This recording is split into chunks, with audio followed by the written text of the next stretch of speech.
Bonjour, Pierre-Alexandre Isser, jardinier paysagiste à Paris.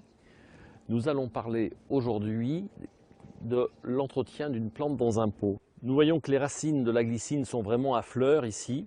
Le pot est rempli de racines, donc avec une bêche, nous allons découper soigneusement le tour pour pouvoir enlever la plante.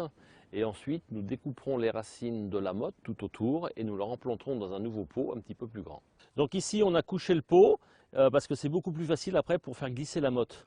Donc là, avec la bêche, on essaye de couper encore quelques racines pour désolidariser les racines de l'intérieur du pot. Et après, on va tirer l'arbre vers l'extérieur. Donc on voit que la motte est bien racinée. Il y a l'ancien drainage avec le feu de jardin qui est encore au fond, que je vais enlever. Et nous allons tailler toutes les racines qui sont tout autour.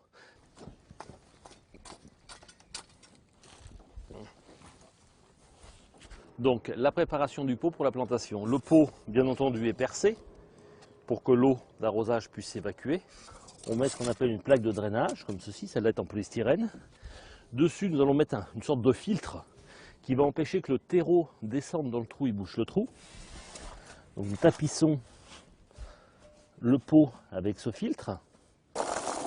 Nous mettons une autre petite couche de drainage encore au fond, de façon à ce que quand l'eau d'arrosage arrive au fond du pot, elle passe entre les cailloux et elle puisse s'évacuer très facilement.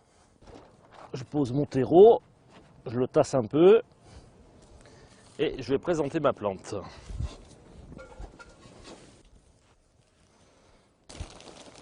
Ce qui est très important, c'est que le terreau remplisse bien l'ensemble du pot. Donc avec le manche de la bêche, je vais m'aider à le faire descendre dans tous les interstices.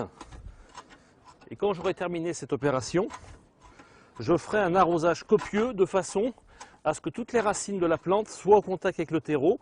Parce que quand on arrose abondamment, le terreau va descendre dans tous les vides d'air. Ce qu'il faut bien comprendre, c'est que la radicelle, la racine de la plante, doit être au contact avec le terreau.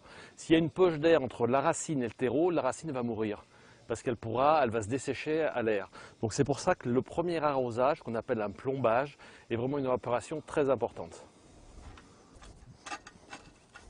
Là, on va laisser descendre l'eau, on va remettre encore un peu d'eau et on recomplétera ensuite en terreau.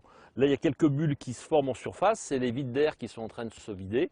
Et il est important de garder environ 3-4 cm, que le terreau ne monte pas jusqu'au bord du pot, tout simplement parce que lorsqu'on arrose, il faut qu'il y ait une certaine réserve d'eau qui puisse rester dans le pot. Je rapporte une dernière fois un peu de terreau en surface.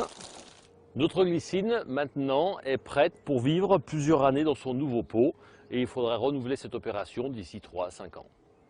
Vous savez désormais comment entretenir vos plantes qui vivent depuis plusieurs années dans leur vieux pot et je vous donne rendez-vous pour une nouvelle vidéo.